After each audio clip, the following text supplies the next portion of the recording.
Okay, so this is the reading we're recording now, and based on this reading, you're going to have some activities this week that you're going to do. It's active reading, so when I pause, you read, and when I read, you pause. Ready? Go. The name of this is called Who Rules? Someone's got to be in charge. If you compared all the governments in the world, you would find one thing in common. Someone is in charge. The question is, who? There are many different forms of government. Some have one leader who has all the control, like me in this classroom, of course. Others give power to the people. Here are some forms of government that exist or have existed in the world. Me, myself, and I. An autocracy is a government in which one person has all the power.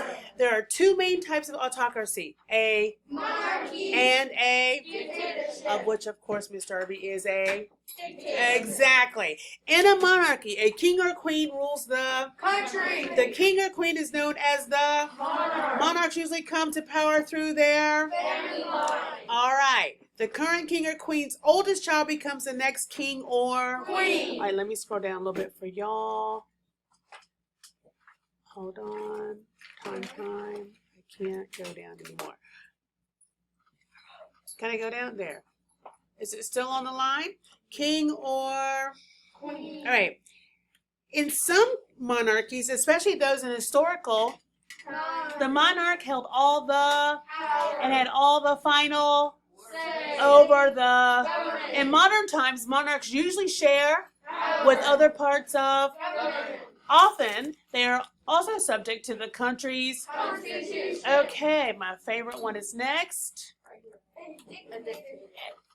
A dictatorship is a form of government where one leader has absolute control over citizens' lives. If there is a constitution, the dictator has control over that too, so it doesn't mean much. All right, although other parts of the government may exist, such as or a lawmaking, these branches always do what the dictator wants them to do. They do not represent citizens. That's my favorite, as you guys know. Power to the people. In a democracy, citizens hold the political power. There are two basic types of democracy. In a representative, citizens elect leaders to represent their rights and interests in government. The elected leaders or representatives do the day-to-day work of the country. They consider the issues, work to find solutions, pass laws, and do all the other things necessary to keep a country.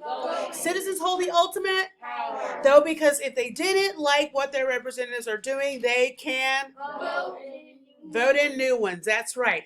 In a direct democracy, that's the one we're on, and I don't know if I can scroll down, but there we go.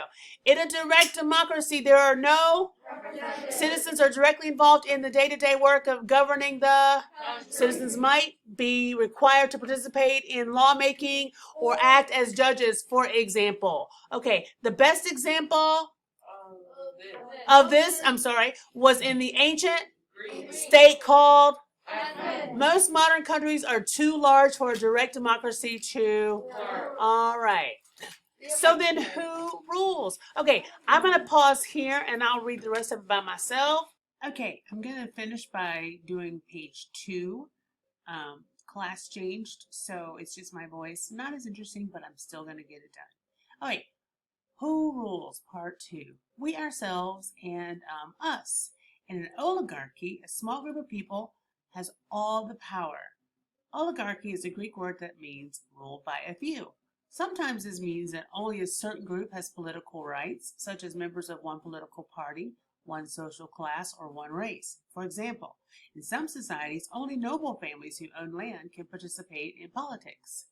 An oligarchy can also mean that a few people control the country. For example, a junta is a small group of people, usually military officers, who rule a country after taking it over by force. A junta often operates much like a dictatorship, except that several people share power. Religious rule. A theocracy is a government that recognizes God or a divine being as the ultimate authority. Theo is the Greek word that means God. In a theocracy, religious law is used to settle disputes and rule the people. A theocracy can also be a democracy, dictatorship, monarchy, or just about any other kind of government. For example, the Republic of Iran recognizes Islamic law, but Iran's citizens vote to elect their leaders. Modern theocracies are usually found in countries where the population is strongly religious.